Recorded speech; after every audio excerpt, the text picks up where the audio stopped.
So, continuing my 25 days of Second Kings, today we come to chapter 3. The headline reads Moab rebels against Israel. On to the chapter, here we go, chapter 3. In the 18th year of Jehoshaphat, king of Judah, Jehoram, the son of Ahab, became king over Israel and Samaria, and he reigned for 12 years. He did what was evil in the sight of the Lord, though not like his father and mother, for he put away the pillar of the Baal that his father had made.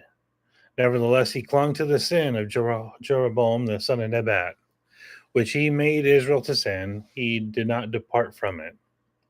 Now, Mesa, the king of Moab, was a sheep breeder, and he had to deliver to the king of Israel 100,000 lambs and the wool of 100,000 rams.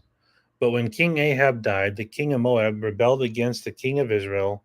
So the king of Jehoram marched out of Samaria at that time and mustered all Israel. And when he went to sent word to Jehoshaphat, king of Judah, the king of Moab rebelled against me. Will you go with me to battle against Moab? And he said, I will go. I am as you are, my people as your people, my horses are your horses. And then he said, by which way shall we march? Jehoram answered, by the way of the wilderness of Edom. So the king of Israel went with the king of Judah and the king of Edom. And when they had made a courteous march of 7 days, there were no water for the army or for the animals that followed them. Then the king of Israel said, alas, the Lord has called these three kings to give them to the hand of Moab. And Jehoshaphat said, there is no prophet in the Lord here, though whom we may inquire of the Lord. Then one of the king's Israel's servants answered, Elisha the son of Shaphat is here, who poured water on the hands of Elijah. Then Jehoshaphat said, the word of the Lord is with him. So the king of Israel and Jehoshaphat and the king of Edom went down to him. And Elisha said to the king of Israel, what have I to do with you? Go to the prophets of your father and to the prophets of your mother. And the king of Israel said to him, no, it is the Lord who has called these three kings to give them into the hand of Moab.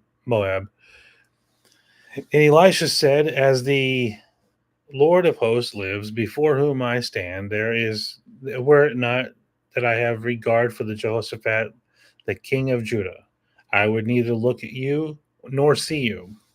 But now bring me a musician. And when the musician played, the hand of the Lord came upon him. And he said, thus says the Lord, I will make this dry steam bed full of pools.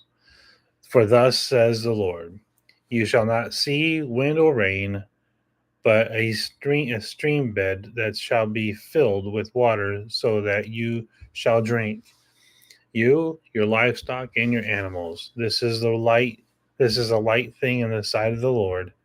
He will also give the Moabites into your hand, and you shall attack every fortified city and every choice city, and shall fell every good tree, and stop up all springs of water, and ruin every good piece of land with stones.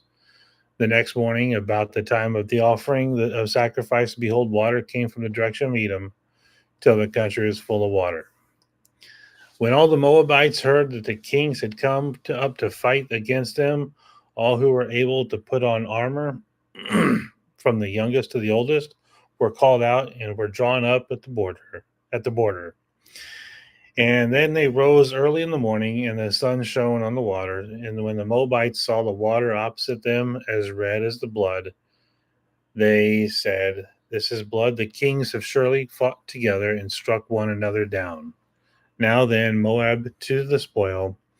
And when they came to the camp of Israel, the Israelites rose and struck Moabites until they fled before them. And they went forward, striking the Moabites as they went.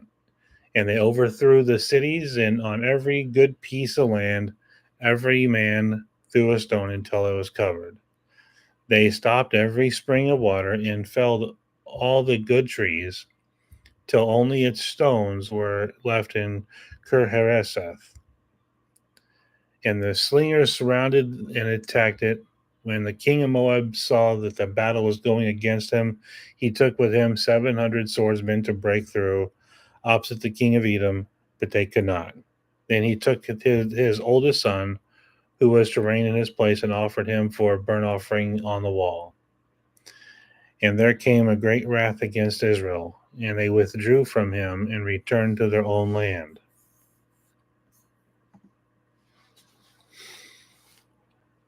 I look forward to doing chapter 4 tomorrow. I think one of the interesting things about that is sometimes it's always whenever we have needs, like the water situation there. Sometimes we don't know where the resources are coming from. We don't see them delivered. We see the results of them. And I think that's a pretty awesome thing that happens. But I look forward to doing chapter 4 tomorrow and hope you have a good night.